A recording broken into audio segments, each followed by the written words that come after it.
आप सभी भक्तों का स्वागत है हमारे चैनल श्याम भक्ति शॉर्ट्स पर। गुरुवार का दिन भगवान श्री हरि विष्णु और माता लक्ष्मी की कृपा प्राप्त करने का सबसे पावन दिन है। शास्त्रों में वर्णित है कि जो भी भक्त गुरुवार के दिन इस दिव्य कथा को पूर्ण श्रद्धा के साथ सुनता है, उसके जन्म जन्मांतर के सभी पाप नष्ट हो जाते हैं और उसके घर में सुख समृद्धि का वास होता है। परंतु भक्तों, एक बात का विशेष ध्यान रखें, किसी भी दिव्य गाथा या ज्ञान को अधूरा छोड़ना न केवल अनुचित है बल्कि हमारे जीवन में अधूरा ज्ञान भारी संकट भी ला सकता है। इसीलिए इस कथा को अंत तक अवश्य सुने ताकि प्रभु की पूर्ण कृपा आप पर बनी रहे। कथा शुरू करने से पहले अगर आप भी विष्णु भक्त हैं तो अभी हमारे चैनल श्याम भक्ति शॉर्ट्स को सब्सक्राइब करें और कमेंट में जय महालक्ष्मी नारायण जरूर लिखें। चलिए शुरू करते हैं। आज की ये दिव्य और रहस्यमयी कथा क्षीर सागर की अनंत गहराइयों में, जहां समय स्वयं थम सा जाता है, भगवान विष्णु अपनी शेषनाग शैया पर विराजमान थे। माता लक्ष्मी उनके चरण दबा रही थी, किंतु आज उनके मुख पर वह चिर परिचित मुस्कान नहीं थी। उनकी आंखों में एक अजीब सी चिंता और गहरा सन्नाटा था। अचानक माता लक्ष्मी ने अपना हाथ रोक लिया और प्रभु की ओर देखा। उन्होंने पूछा कि प्रभु, आप तो जगत के पालनहार हैं, फिर भी आपकी आंखों में ये अश्रु कैसे? भगवान विष्णु ने अपनी आंखें खोली, पर उनमें आज वह निर्मलता नहीं बल्कि एक भयानक संकेत था। उन्होंने कहा कि देवी, वह समय आ गया है जब मुझे तुमसे एक ऐसी वस्तु मांगनी होगी जो शायद तुम्हारे अस्तित्व को ही हिला कर रख दे। लक्ष्मी जी ठिठक गई। उन्हें समझ नहीं आ रहा था कि वैकुंठ में ऐसा क्या सस्पेंस हो सकता है जो स्वयं नारायण को इतना व्याकुल कर दे। तभी पूरे ब्रह्मांड में एक भयानक गर्जना हुई और क्षीर सागर का नीला जल रक्त वर्ण में बदलने लगा। यह किसी असुर का आक्रमण नहीं था बल्कि एक ऐसी नीति थी जिसका रहस्य सिर्फ विष्णु जी के पास था। प्रभु ने धीरे से कहा कि लक्ष्मी, क्या तुम तैयार हो उस त्याग के लिए जिसके बारे में सोचकर ही सृष्टि कांप उठती है? माता लक्ष्मी ने पूछा कि प्रभु, कैसा त्याग? क्या मुझे पुनः पृथ्वी पर जाना होगा? विष्णु जी ने मुंडन हिलाया और कहा कि नहीं देवी, इस बार तुम्हें पृथ्वी पर नहीं बल्कि मेरे ही हृदय से बाहर निकलकर उस अंधकार में जाना होगा जहां मेरी दृष्टि भी नहीं पहुंचती। ये सुनते ही लक्ष्मी जी के हाथ कांपने लगे। उन्होंने पूछा कि क्या मुझसे कोई भूल हुई है? क्या आप मुझे त्याग रहे हैं? भगवान की आंखों से एक बूंद आंसू गिरा और जैसे ही वह बूंद शेषनाग पर गिरी, पूरा वैकुंठ डोलने लगा। सृष्टि के संचालन में एक ऐसा मोड़ आ गया था जहां लक्ष्मी और नारायण का साथ हमेशा के लिए छूटने वाला था। पर क्यों? इसका उत्तर किसी के पास नहीं था। अंधकार गहरा होता गया और तभी एक ऐसी आवाज गूंजी जो न तो देवताओं की थी और न ही दानवों की। वह समय की पुकार थी। माता लक्ष्मी ने देखा कि उनके सामने खड़ा नारायण का स्वरूप धीरे धीरे धूमिल हो रहा है। उन्होंने चिल्लाकर प्रभु को पुकारा, पर चारों ओर सिर्फ सन्नाटा था। क्या यह कोई माया थी या फिर कोई ऐसा श्राप जो प्राचीन काल से चला आ रहा था? लक्ष्मी जी को अब एक ऐसी यात्रा पर निकलना था जहां उन्हें न तो अपने धन का घमंड काम आने वाला था और न ही अपनी शक्ति। उन्हें ढूंढना था उस रहस्य को जिसने नारायण को उनसे छीन लिया था। हर कदम पर एक नया भाव था, हर मोड़ पर एक नया संकट। इमोशन तब बढ़ गया जब माता ने देखा कि उनके बिना सृष्टि का हर कण भिखारी हो गया है, पर उनका अपना प्रभु ही उन्हें पहचानने से इनकार कर रहा था। जैसे जैसे माता लक्ष्मी उस शून्य की ओर बढ़ी, उन्हें कई ऐसी आत्माएं मिली जो युगों से भगवान के दर्शन की प्रतीक्षा कर रही थी। पर उन आत्माओं की आंखों में आज आशा नहीं बल्कि एक डर था। उन्होंने लक्ष्मी जी को चेतावनी दी कि हे माता, आगे मत बढ़िए, क्योंकि वहां नारायण नहीं बल्कि उनका वह रूप है जिसे सृष्टि ने कभी नहीं देखा। लक्ष्मी जी का हृदय बैठा जा रहा था। क्या भगवान विष्णु ने अपनी योग निद्रा में कोई भयानक स्वप्न देखा है या फिर यह सब किसी बड़े उद्देश्य का हिस्सा है? सस्पेंस तब और गहरा गया जब उन्होंने देखा कि वैकुंठ के द्वार पर जय और विजय भी पत्थर की मूर्ति बन चुके थे। वहां कोई पहरेदार नहीं था, बस एक गूंजती हुई हंसी थी जो उनके साहस की परीक्षा ले रही थी। माता ने संकल्प लिया कि चाहे उनके प्राण ही क्यों न चले जाएं, वे अपने स्वामी के इस बदले हुए रूप का सत्य जानकर रहेंगे। उन्होंने जैसे ही उस अंधकार के गर्भगृह में प्रवेश किया, उनकी चमक फीकी पड़ने लगी। वहां एक सिंहासन था जिस पर कोई बैठा तो था, पर उसकी परछाई नारायण जैसी नहीं थी। वह आकृति उठी और उसकी पदचाप से पूरा ब्रह्मांड हिलने लगा। लक्ष्मी जी ने अपनी आंखें बंद कर ली और कांपते स्वर में पूछा, कौन है आप और मेरे प्रभु कहाँ हैं? उस आकृति ने जवाब दिया, मैं वही हूं जिसे तुम पूजती हो और मैं वही हूं जिससे तुम भाग रही हो। यह सुनकर लक्ष्मी जी के पैरों तले जमीन खिसक गई। क्या नारायण ही अब सृष्टि के विनाश का कारण बनने वाले थे? उस अंधकारमयी आकृति की आवाज में एक ऐसी गूंज थी जिसने वैकुंठ के अस्तित्व को हिला दिया था। माता लक्ष्मी ने साहस जुटाया और अपनी दिव्य दृष्टि से उस आकृति को देखने का प्रयास किया, किंतु उनकी दृष्टि भी उस घने कोहरे को नहीं भेद पा रही थी। तभी उस आकृति ने एक और कदम आगे बढ़ाया और उसका चेहरा धीरे धीरे प्रकाश में आया। वह चेहरा भगवान विष्णु का ही था, किंतु उनकी आंखों में वो करुणा नहीं थी, बल्कि एक ऐसा शून्य था जिसे देखकर माता लक्ष्मी का हृदय विलाप करने लगा। उन्होंने करुण स्वर में कहा, प्रभु ये क्या माया है? आप जगत के रक्षक होकर इस विनाशकारी रूप में क्यों प्रकट हुए हैं? क्या आप भूल गए कि मैं आपकी शक्ति हूं, आपकी अर्धांगिनी हूं? उस आकृति ने एक ठंडी हंसी हंसते हुए कहा, लक्ष्मी, सृष्टि का नियम केवल सृजन और पालन नहीं है। एक समय वह भी आता है जब पालनकर्ता को ही मोह का त्याग कर रिक्त होना पड़ता है। मैं आज वही रिक्तता हूं। मैंने तुमसे वह त्याग मांगा था जो तुम शायद दे ना सको।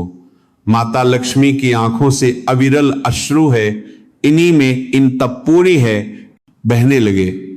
उन्हें आभास हुआ कि यह कोई साधारण परीक्षा नहीं है। सस्पेंस तब और गहरा गया जब उस आकृति ने अपना हाथ हवा में लहराया और माता लक्ष्मी को एक दृश्य दिखाई दिया। उन्होंने देखा कि पृथ्वी पर चारों ओर हाहाकार मचा है। नदियां सूख गई हैं, लोग एक दूसरे के रक्त के प्यासे हो गए हैं, और सबसे भयानक बात यह थी कि लोग अब लक्ष्मी का नहीं बल्कि अलक्ष्मी का आह्वान कर रहे थे। माता लक्ष्मी व्याकुल होकर चिल्लाई, नहीं, यह सत्य नहीं हो सकता। मेरे रहते पृथ्वी पर ऐसा अंधकार कैसे आ सकता है?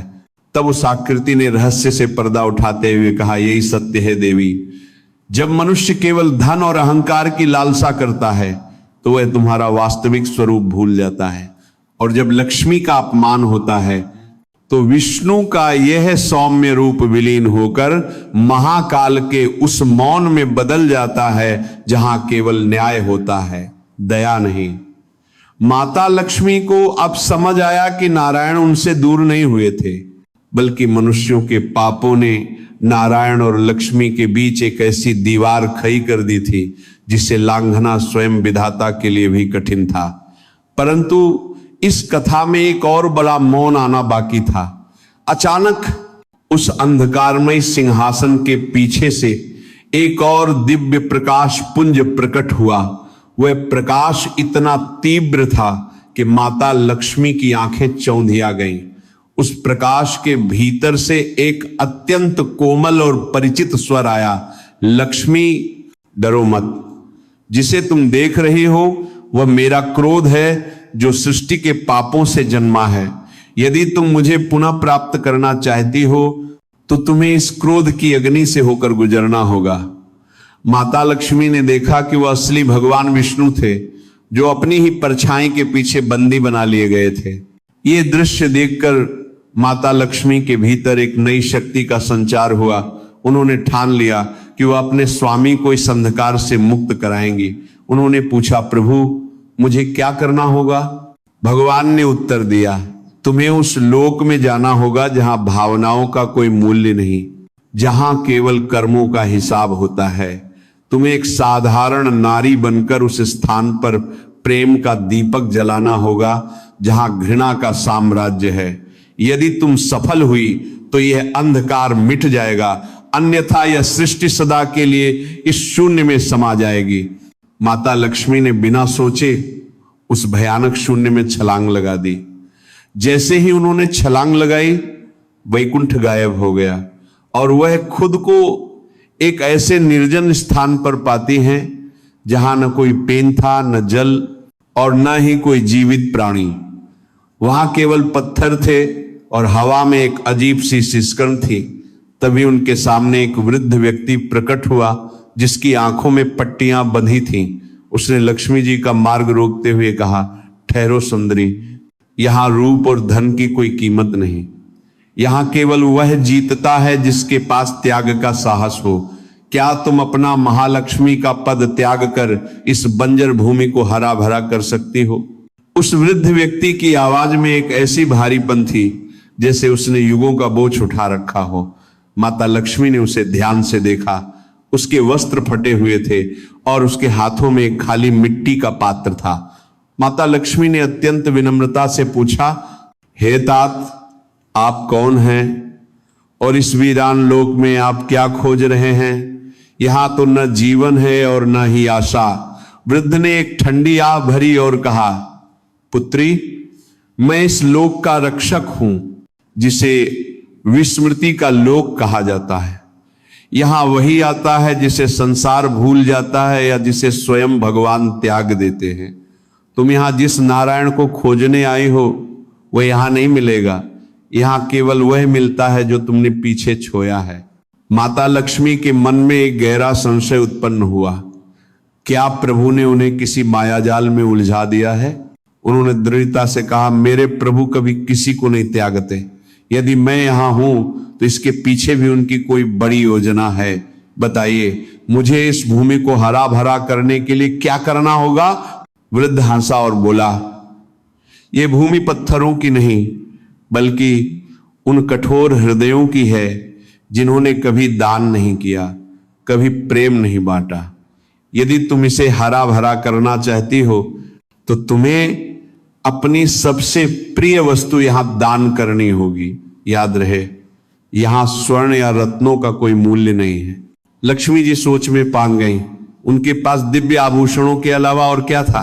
तभी उन्हें याद आया कि वैकुंठ से चलते समय प्रभु ने उनसे कहा था कि तुम्हें त्याग करना होगा। उन्होंने अपनी आंखों बंद की और अपनी उस ममता का आह्वान किया जो वह समस्त संसार के प्रति रखती थी।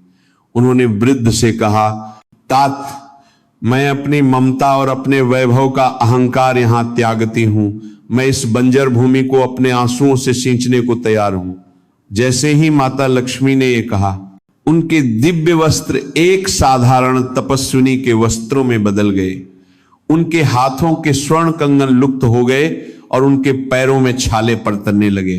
चिंता तब बढ़ा जब अचानक उस वृद्ध के पीछे से एक काली छाया निकली और उसने लक्ष्मी जी को घेर लिया। वह छाया कोई और नहीं बल्कि दरिद्रता का प्रतीक थी। उसने चिल्लाकर कहा, लक्ष्मी, तुम यहां से नहीं जा सकती। जब तक तुम यहां हो पृथ्वी पर मेरा राज होगा। नारायण ने तुम्हें यहां भेजकर वास्तव में संसार को मेरे हवाले कर दिया है। यह सुनकर लक्ष्मी जी का हृदय कांप उठा। क्या यह सच था? क्या उनके प्रभु ने संसार के कल्याण के लिए उनका बलिदान दे दिया था?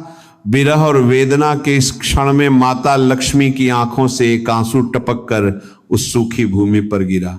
अचंभित करने वाली बात यह हुई कि जहां वह आंसू गिरा वहां से एक छोटा सा तुलसी का पौधा अंकुरित हुआ। उस अंधे वृद्ध की पट्टियां अपने आप खुल गईं और उसने दिव्य स्वरूप धारण कर लिया। वह कोई साधारण वृद्ध नहीं बल्कि स्वयं धर्म थे। उन्होंने कहा, देवी, आपने परीक्षा का पहला चरण पार कर लिया है। आपने सिद्ध कर दिया कि लक्ष्मी केवल धन की देवी नहीं बल्कि त्याग और भक्ति की प्रतिमूर्ति भी है।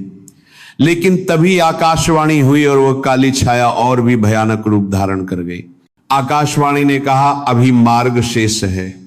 इस तुलसी के पौधे को जीवित रखने के लिए तुम्हें उस गुफा में जाना होगा जहां अहंकार का असुर वास करता है। यदि तुम उस असुर को परास्त न कर सकी तो ये तुलसी का पौधा सूख जाएगा और नारायण कभी वापस नहीं आएंगे।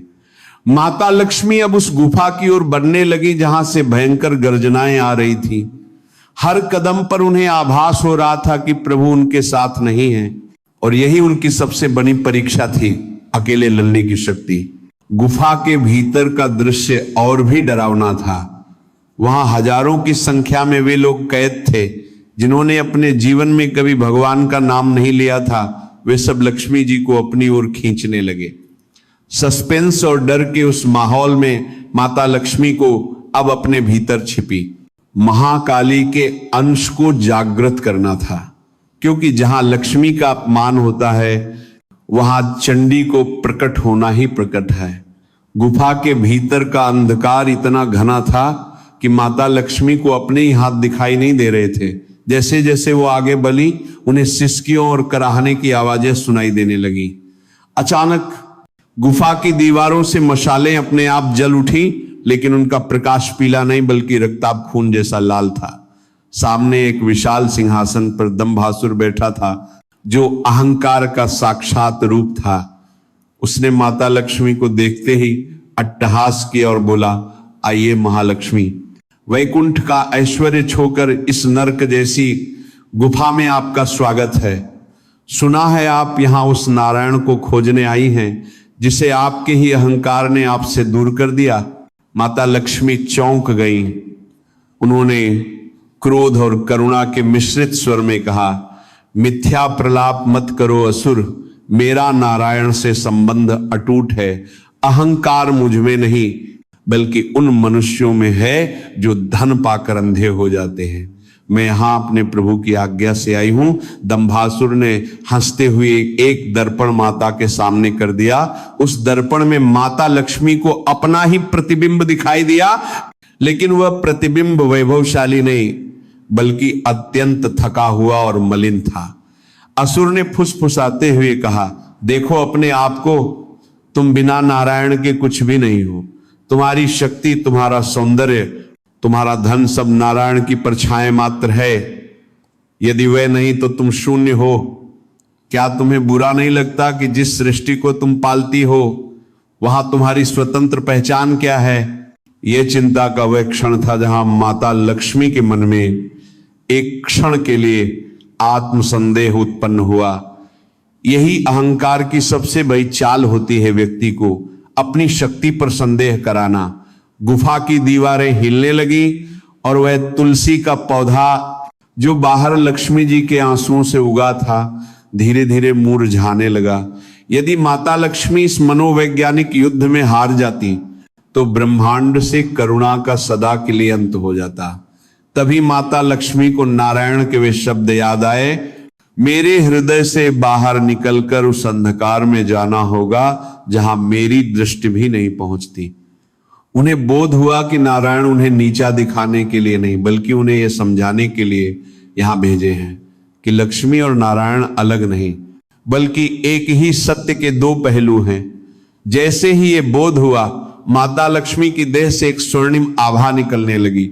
उन्होंने अपनी आंखें खोली और कहा, असुर, तूने सत्य कहा कि मैं नारायण के बिना शून्य हूं, लेकिन तू ये भूल गया कि शून्य ही अनंत का आधार है। यदि मैं उनकी शक्ति हूं तो वह मेरा आधार है। हम दो नहीं, एक ही सत्ता है। इतना कहते ही माता लक्ष्मी ने अपनी हथेलियां जो ही और एक मंत्र का उच्चारण किया। गुफा में कैद वे आत्माएं जो अब तक उन्हें डरा रही थी अचानक शांत हो गई। दंभासुर क्रोधित होकर अपनी गदा लेकर आगे बढ़ा, लेकिन जैसे ही उसने प्रहार करना चाहा, माता लक्ष्मी के पीछे एक विराट छाया उभरी। वह छाया चतुर्भुजधारी भगवान विष्णु की थी, लेकिन उनके हाथ में सुदर्शन चक्र नहीं बल्कि एक कमल का पुष्प था। सस्पेंस तब और बढ़ गया जब उस कमल के पुष्प से एक ऐसी ध्वनि निकली जिसने दंभासुर के अहंकार को छिन्न भिन्न कर दिया। असुर का शरीर धूल में मिलने लगा, लेकिन मरते मरते उसने एक रहस्यमयी बात कही, लक्ष्मी तुमने मुझे तो हरा दिया, लेकिन उस समय को कैसे हराओगी जो तुम्हारे नारायण को निगल चुका है।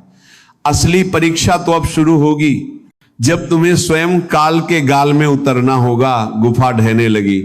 माता लक्ष्मी ने देखा कि सामने एक विशाल द्वार खुला है, जिसके पार न तो वैकुंठ था और न ही पृथ्वी। वहां केवल समय का चक्र घूम रहा था, काल चक्र, और उस चक्र के केंद्र में नारायण सोए हुए थे, लेकिन उनकी नाभि से निकलने वाला कमल अब सूख चुका था। माता लक्ष्मी समझ गई कि सृष्टि का समय रुक गया है, और यदि उन्होंने कालचक्र की गति को फिर से शुरू नहीं किया तो कभी नया सवेरा नहीं होगा। कालचक्र का वह दृश्य अत्यंत भयावह था। विशाल पहिए की तरह घूमता हुआ समय, जो न रुकता था और न किसी की प्रतीक्षा करता था, आज अत्यंत धीमी गति से चल रहा था। माता लक्ष्मी ने देखा कि भगवान विष्णु उस चक्र के मध्य में स्थिर पड़े हैं। उनकी योग निद्रा इतनी गहरी थी कि ब्रह्मांड की धड़कनें रुकने लगी थी। माता लक्ष्मी जैसे ही उस चक्र के समीप पहुंची, उन्हें एक अत्यंत भारी दबाव महसूस हुआ। वह दबाव था कर्मों का। कालचक्र के हर आरेश पग पर हारों वर्षों का इतिहास और भविष्य अंकित था, जो चीख चीख कर अपने अस्तित्व की दुहाई दे रहा था। अचानक कालचक्र के पीछे से एक और दिव्य आकृति प्रकट हुई। वह आकृति कोई और नहीं बल्कि स्वयं महाकाल के रूप में भगवान शिव थे। उनकी जटाओं से गंगा की धारा नहीं बल्कि समय की अग्नि निकल रही थी। माता लक्ष्मी ने उन्हें प्रणाम किया और पूछा, हे महादेव, ये कैसा अनर्थ है? प्रभु नारायण इस प्रकार संज्ञाहीन क्यों हैं और ये कालचक्र रुक क्यों रहा है? महादेव ने अपनी तीसरी आंख का हल्का सा कोना खोला और गंभीर वाणी में कहा, देवी, समय का अंत निकट है, क्योंकि मनुष्य ने समय की मर्यादा छू दी है। जब संसार में अधर्म का बोझ इतना बढ़ जाए कि समय स्वयं को ढूंढने में असमर्थ हो जाए, तो नारायण को इसी प्रकार गहन निद्रा में जाना पड़ता है ताकि वे नए कल्प की रचना कर सकें। परंतु इस बार संकट बड़ा है। माता लक्ष्मी का हृदय बैठ गया। उन्होंने पूछा, कैसा संकट प्रभु? महादेव ने उत्तर दिया, इस बार नारायण ने अपनी स्मृति स्वयं त्याग दी है। वे भूल चुके हैं कि वे कौन हैं और तुम कौन हो। वे अब केवल एक निर्गुण तत्व बन चुके हैं। यदि इन्हें जगाना है तो तुम्हें अपनी ममता, अपना ऐश्वर्य और अपनी पहचान को पूरी तरह मिटाकर इनके भीतर प्रवेश करना होगा। लेकिन याद रहे, यदि तुम असफल रही तो तुम भी इसी कालचक्र में अनंत काल के लिए विलीन हो जाओगी और माता लक्ष्मी का अस्तित्व मिट जाएगा। सस्पेंस का यह क्षण इतना भावुक था कि माता लक्ष्मी की आंखों से अग्नि और जल एक साथ निकलने लगे। एक तरफ संसार के पालनहार को बचाने की तच्चप थी और दूसरी तरफ स्वयं के अस्तित्व के मिट जाने का भय। किंतु एक पतिव्रता और जगत जननी के लिए पति का अस्तित्व ही सर्वोपरि था। उन्होंने महादेव से कहा, प्रभु, यदि नारायण नहीं तो लक्ष्मी का क्या अर्थ? मैं इस कालचक्र के भीतर जाने के लिए तैयार हूं। जैसे ही माता लक्ष्मी ने कालचक्र की परिधि में अपना पैर रखा, उन पर समय के क्रूर प्रहार होने लगे। उन्हें अपने पिछले हारों अवतारों की स्मृतियां एक साथ दिखने लगी। कभी वे सीता के रूप में अग्नि परीक्षा दे रही थी, तो कभी रुक्मिणी के रूप में प्रतीक्षा कर रही थी। हर स्मृति उन्हें पीछे खींच रही थी, मोह का बंधन डाल रही थी। तभी एक गूंज उठी, लौट जाओ लक्ष्मी, तुम इस शून्य को नहीं भर पाओगी। ये आवाज किसी असुर की नहीं बल्कि उनके अपने ही मन की थी जो भयभीत था। लेकिन माता लक्ष्मी रुकी नहीं। वे रेंगते हुए नारायण के समीप पहुंची और उनके ठंडे पड़ चुके चरणों को स्पर्श किया। जैसे ही उन्होंने स्पर्श किया, पूरे ब्रह्मांड में एक बिजली सी कौंधी। नारायण ने अपनी आंखें नहीं खोली, लेकिन उनके हृदय की धड़कन फिर से सुनाई देने लगी। माता ने देखा कि नारायण के हृदय पर एक काला घाव था। यह घाव संसार के उन भक्तों का था जिन्होंने भगवान को केवल अपनी स्वार्थ सिद्धि के लिए याद किया था। माता लक्ष्मी समझ गई कि प्रभु की इस अवस्था का कारण संसार का स्वार्थ है। उन्होंने अपना हाथ उस काले घाव पर रखा और उस सारे विष को स्वयं के भीतर खींचना शुरू कर दिया। उनका स्वर्णिम रंग नीला पड़ने लगा, लेकिन उनके चेहरे पर एक असीम शांति थी। ये प्रेम की पराकाष्ठा थी। सस्पेंस तब बला जब कालचक्र अचानक विपरीत दिशा में घूमने लगा। क्या समय पीछे जा रहा था, क्या प्रलय आने वाली थी। पातको तन्ना कलेगा में 12 जूनको छी जूंका थी। तभी नारायण के होंठ हिले और एक अत्यंत धीमा स्वर निकला, लक्ष्मी। जैसे ही नारायण के मुख से लक्ष्मी शब्द निकला, पूरा कालचक्र एक क्षण के लिए ठहर गया। वह विपरीत दिशा में घूमना बंद हुआ। लेकिन सन्नाटा इतना गहरा था कि माता लक्ष्मी को अपनी ही सांसें गूंजती हुई सुनाई दे रही थी। विष के प्रभाव से माता का शरीर निर्बल हो रहा था। उनका दिव्य वर्ण अब पूर्णतः नीला पड़ चुका था। उन्होंने देखा कि नारायण ने धीरे से अपनी आंखें खोली, किंतु उन आंखों में वह पहचान नहीं थी। प्रभु ने अपनी प्रिय लक्ष्मी को देखा तो सही, पर ऐसे जैसे कोई अजनबी किसी अजनबी को देखता है। भगवान विष्णु ने शून्य में ताकते हुए पूछा, तुम कौन हो देवी, और तुम मेरे हृदय के अंधकार को अपने भीतर क्यों भर रही हो? क्या तुम्हें पता नहीं कि यह विष पूरे ब्रह्मांड के पापों का सार है? ये तुम्हें भस्म कर देगा। माता लक्ष्मी की आंखों से अश्रु बह निकले। यह सस्पेंस और विरह का सबसे कठिन क्षण था। जिस स्वामी के लिए उन्होंने सब कुछ दांव पर लगा दिया, वे ही उन्हें पहचान नहीं पा रहे थे। माता ने कांपते स्वर में कहा, प्रभु, मैं आपकी शक्ति हूं, मैं वह हूं जो आपके बिना अपूर्ण है। यदि आप मुझे नहीं पहचानते तो इस सृष्टि के अस्तित्व का कोई अर्थ नहीं। तभी कालचक्र के भीतर से एक विकराल प्रतिध्वनि सुनाई दी। यह समय पुरुष की आवाज थी। उसने कहा, लक्ष्मी, प्रयास व्यर्थ है। नारायण ने जब योग निद्रा में अपनी स्मृति का त्याग किया था, तब उन्होंने उसे विस्मृति के सागर में फेंक दिया था। जब तक तुम उस स्मृति को पुनः प्राप्त नहीं करती, नारायण केवल एक देह मात्र रहेंगे। उनके भीतर का परमात्मा सोया ही रहेगा। माता लक्ष्मी ने पूछा, वह स्मृति कहाँ मिलेगी? समय पुरुष ने उत्तर दिया, वह स्मृति उस स्थान पर है जहां प्रकाश और अंधकार का मिलन होता है, क्षितिज के अंतिम छोर पर। लेकिन वहां तक जाने का मार्ग केवल तुम्हारे विश्वास से होकर गुजरता है। माता लक्ष्मी ने नारायण के चरणों को एक अंतिम बार प्रणाम किया और उस क्षितिज की ओर चल पड़ी। मार्ग में उन्हें भयानक मायावी दृश्यों का सामना करना पड़ा। कहीं उन्हें वैकुंठ का सुख दिखाई देता जो उन्हें वापस बुला रहा था, तो कहीं उन्हें प्रलय की अग्नि दिखाई देती जो उन्हें डरा रही थी। अचानक उनके सामने एक बालक प्रकट हुआ। वह बालक अत्यंत मनमोहक था, पर उसकी आंखों में गहरी उदासी थी।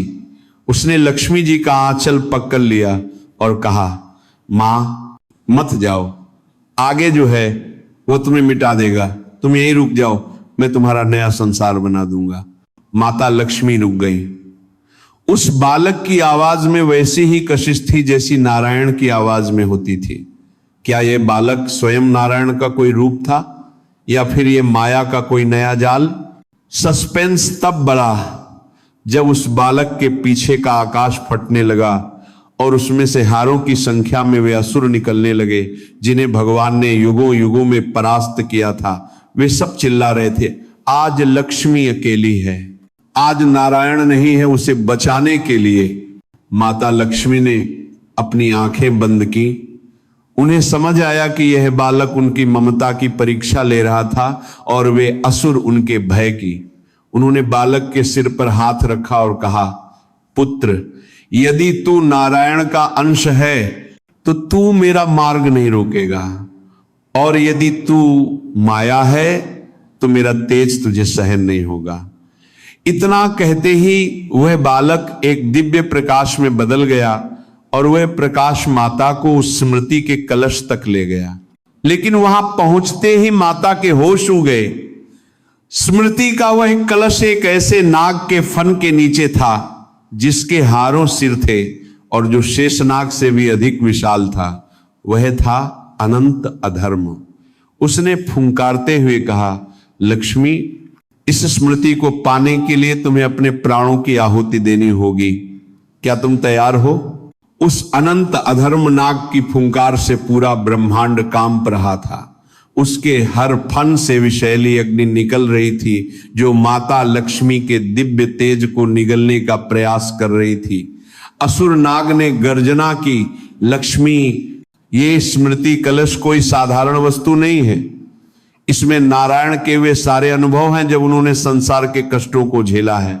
यदि तुम इसे छूती हो तो तुम्हें उन करोड़ों जन्मों की पीड़ा एक साथ सहनी होगी। क्या एक सुकोमल देवी इतना कष्ट सह पाएगी? माता लक्ष्मी का मुखमंडल तपोबल से चमक उठा। उन्होंने निर्भय होकर कहा, हे अधर्म के प्रतीक, तू भूल गया कि मैं केवल धन की देवी नहीं, मैं शक्ति का वह रूप हूं जो नारायण के संकल्प को सिद्ध करती है।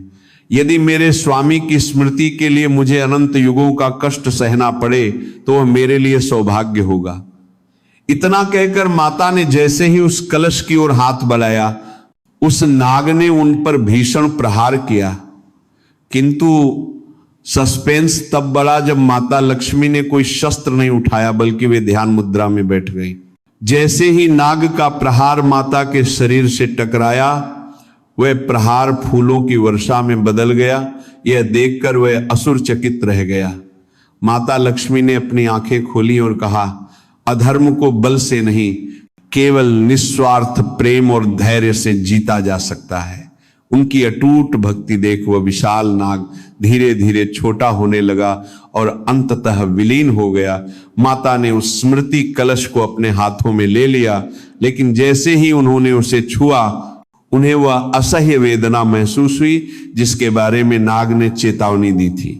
उन्हें अनुभव हुआ कि कैसे उनके स्वामी ने भक्त प्रहलाद के लिए खंभे से अवतार लिया, कैसे उन्होंने माता सीता के विरह में विलाप किया।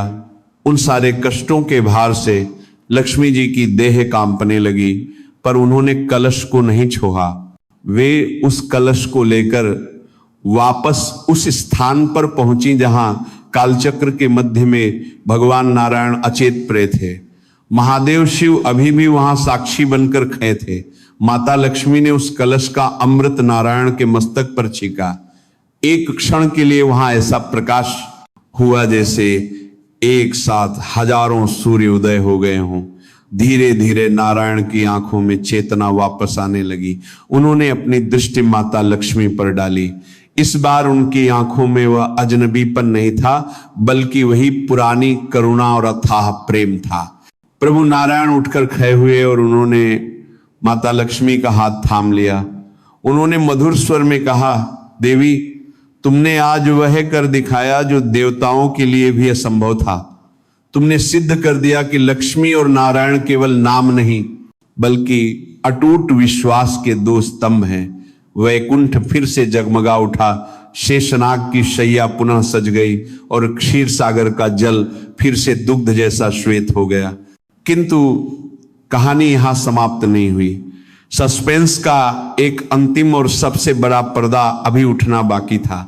भगवान विष्णु ने मुस्कुराते हुए महादेव की ओर देखा और फिर लक्ष्मी जी से कहा, देवी, क्या तुम्हें पता है कि ये सारी विपत्ति क्यों आई थी? ये कोई संयोग नहीं था। माता लक्ष्मी चकित रह गई। उन्होंने पूछा, प्रभु, यदि ये आपकी लीला थी तो इसका प्रयोजन क्या था?